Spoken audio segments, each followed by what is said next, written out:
Ek groet julle in die wonderlike naam van Jesus.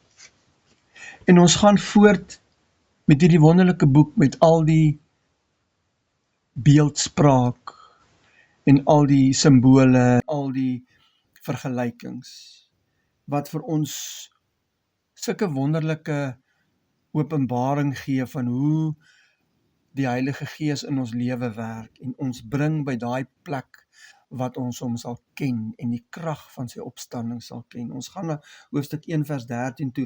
My beminde is vir my 'n bossie mirre wat tussen my borste is. Mirre word verkry van 'n boom wat hulle kap en sny en dan tap hierdie mirre uit hierdie boom en dan vang hulle dit op. Mirre is 'n simbool van lyding en 'n lieflike reuk. Nou aan die kruis het Jesus hierdie lyding ervaar, hierdie verskriklike gemartelde liggaam beleef wat hulle stukken geslaan het en die skrif sê ons het sy ingewande gesien en allerlei goed.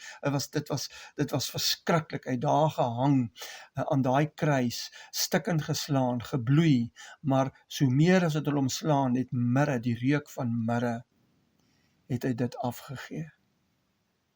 En hierdie beminde weet dit, hierdie maagd weet dit.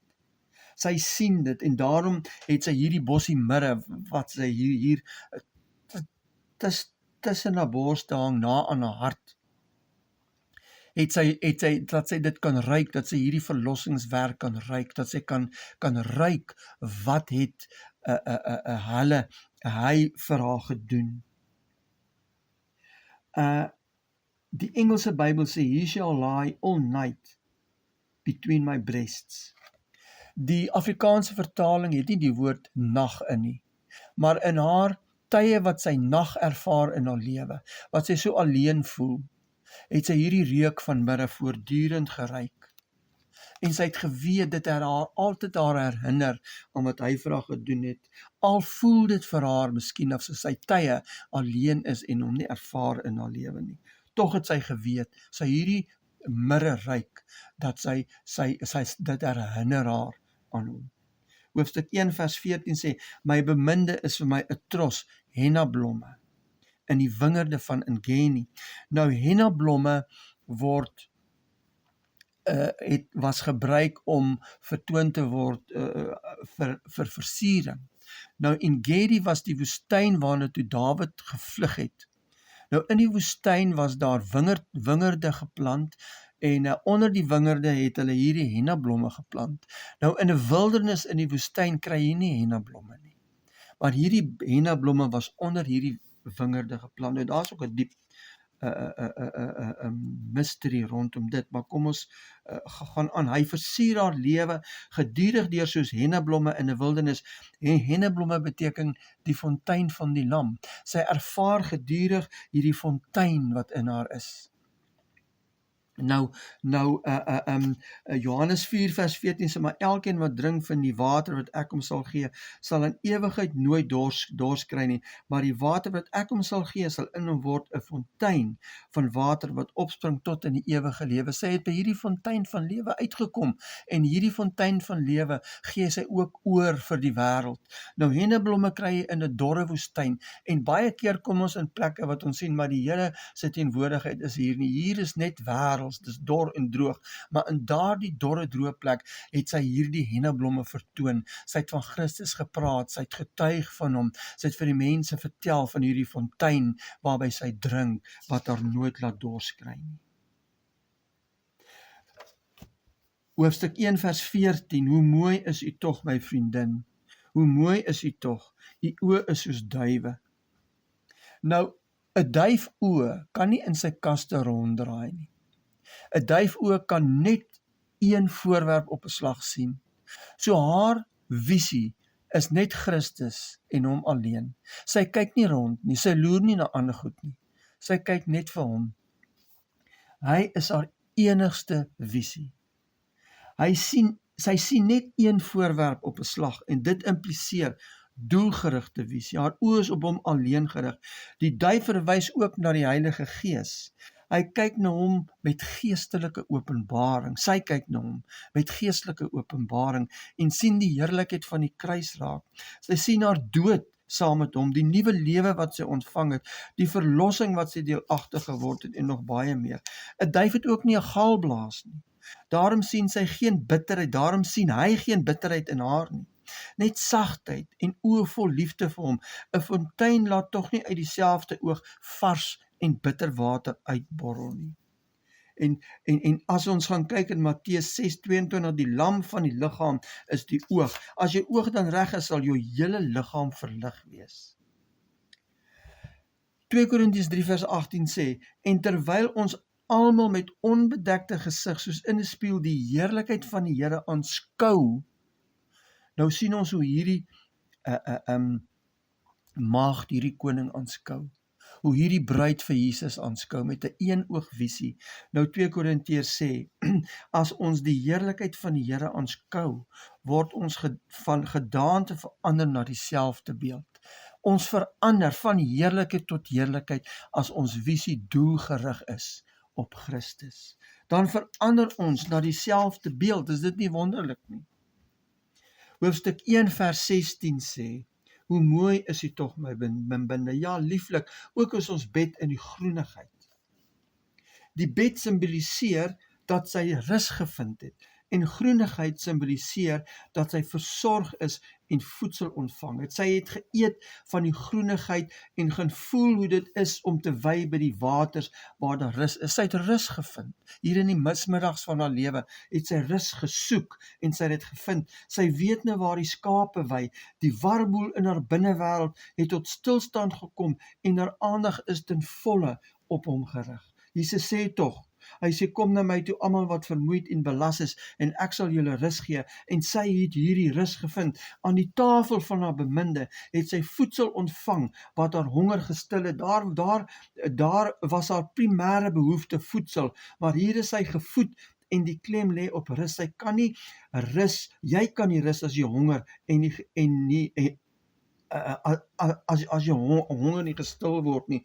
Wanneer ons die evangelie verstaan en elke dag van hom eet, sal ons rus vind. Ons is baie angstig en soekend in hierdie deurmekaar wêreld, maar ons sal alleen rus vind as ons elke dag van hom eet. Dit plaas ons in 'n tevrede omgewing waar ons groenigheid ervaar en beleef. Ons moet aan sy tafel sit en daar sal ons rus vind. Nou hoofstuk 1 vers 17 is 'n wonderlike skrif en daar's baie diepte in hierdie skrif. Die balke van ons huise is seders. Ons paneelwerk sipresse. Nou wil ek eers praat oor die balke. Die balke is van sederhout. Sederhout is 'n simbool van die lewe van Christus in hierdie wêreld. Sederhout verteenwoordig sy lewe as mens in hierdie wêreld. Niks vreet sederhout nie. Ons het in die Sederberge gesien waar boere 30 jaar lank heininge vervang, dan staan hy sederhoekpale nog steeds net so, niks het dit gevreet nie, en dan vervang hulle die eysterpale. Hy sederhout niks verteer, vreet gate in, dit word nie vrot nie, niks nie. Dis Christus se lewe in ons. Nou, sipresse is die paneelwerk. Die sipresse kry jy by 'n begrafplaas. Nou sipresse het hulle gekry vir die bou van die tempel, het hulle gekry by 'n plek met die naam van Death City. Nou wat beteken al hierdie goed? Dit beteken dat Jesus gaan eers sy dood in jou werk. Hy gaan eers jou deur fases in jou lewe vat, wat jy nie weet, hoekom gaan jy deur hierdie omstandighede en daai nagperiodes in jou lewe. Jy gaan vra maar hoekom moet ek hierdie dinge beleef? Hoekom moet hierdie dinge in my lewe gebeur? Dit is wanneer hy besig is om daai sipresse van paneelwerk in jou lewe op te rig. Hy moet jou deur die dood vat. Want daarna kom die opstandingslewe. J.C. Pennewis het gesê, you must die to live. Ons moet deur hierdie dood gaan. Baie mense word uitgebrand. Jy ervaar uitbranding. Die Here moet eers ons deur die kruis vat, voordat sy lewe in ons gevestig kan word. Die Here moet eers hierdie dood in ons werk. Paulus sê in Filippense 3 vers 10, hy sê, sodat ek hom kan ken en die krag van sy opstanding en die gemeenskap aan sy lyde, terwyl ek aan sy dood gelykvormig word. U sien, ons word gelykvormig word aan sy dood, en terwyl ons aan sy dood gelykvormig word, terwyl die Here besig is om hierdie sipresse, hierdie paneelwerk van wat afkomstig is van Death City in ons lewe te vestig, voordat hy die dak opsit, en ons ervaar hierdie dood, dan gaan hy sy opstandingslewe ook in ons lewe vestig. Eers dood, dan lewe. 2 Korintiërs 4 vers 16 sê, gedurig dra ons die doding van die Here Jesus in die liggaam om, sodat ook die lewe van Christus in ons liggaam openbaar kan word. Eers die dood, dan die lewe. My liewe vriend, miskien is die Heilige Gees besig om nou in jou lewe hierdie uitbranding te doen. Hierdie paneelwerk van sipresse te bou. Jy verstaan dit nie. Jy is miskien aan die einde van jou lewe, van jou bronne. Jy is miskien aan die einde van jou finansies. Jy is miskien aan die einde van jou raad. Jy is bankrot. Jy is bankrot in jou huwelik. Jy is bankrot in die wêreld. Jy is bankrot in jou eie lewe. Die Here moet ons eers die bankrotskap van ons ou lewe wys. Onthou net, hy wil die dak van seders op jou lewe plaas. Hy wil daai Christus lewe wat hier in jou gees is, wil hy aan jou openbaar, terwyl jy hierdie dood ervaar. Moenie wanhoopig rondhardloop nie. Wees rustig, kyk, wees stil, kyk wat hy besig is om in jou lewe te doen. Hy is besig in jou lewe. Hy wil hierdie paneelwerk van die dood, van sipresse, daai hout bome wat ons by die begrafplaas kry. Hy wil daai werk voltooi, want hy wil hierdie Christus lewe aan jou openbaar, sodat jy bewus kan word van binne in jou gees is daar 'n lewe wat moet uitkom. Hy wil vir jou hierdie lewe wat wil uitkom in jou openbaar, dit is Jesus. Hy as persoon, hy wil hom aan jou voorstel, die Heilige Gees wil hom aan jou voorstel. So moenie wanhoopig rondkyk nie. Moenie wanhoopig na grashalmpies soek nie. Nee, vestig jou oog op Jesus alleen. Jou staf gaan bot. Bly in daai dood en sê, Here, kom kus my. Bly in daai dood, dat hy jou kus. Dat hy daai lewe in jou kom vestig. Laat hy hierdie werk in jou klaarmaak. Bly in hom. My liewe vriend, mense, almal wat luister, wat dalk wanhoopig is en nie weet wat in hulle lewe aangaan nie. Kyk op met 'n een-oogvisie. Kyk na Josef. Kyk deur wat moes hy gaan. Kyk waar moes hy draai voordat die Here hom kon gebruik. Kyk na Moses. Hy moes 40 jaar woestyn toe gaan. En toe kon die Here hom eers gebruik om die volk uit te lei. Kyk na al die saints van die Ou Testament. Hulle het deur geweldige goed gegaan voor die Here hulle kon gebruik.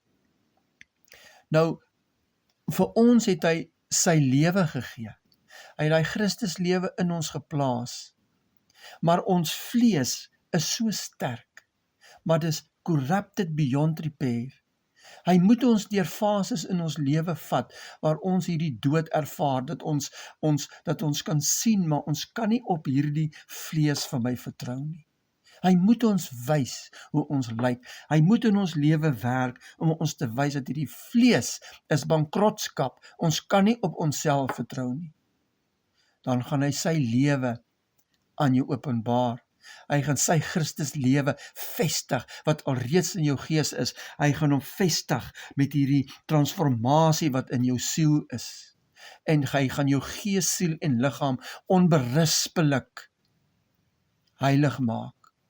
Onthou, heiligmaking is nie iets wat ons na toe moet streef nie. Ons is heilig.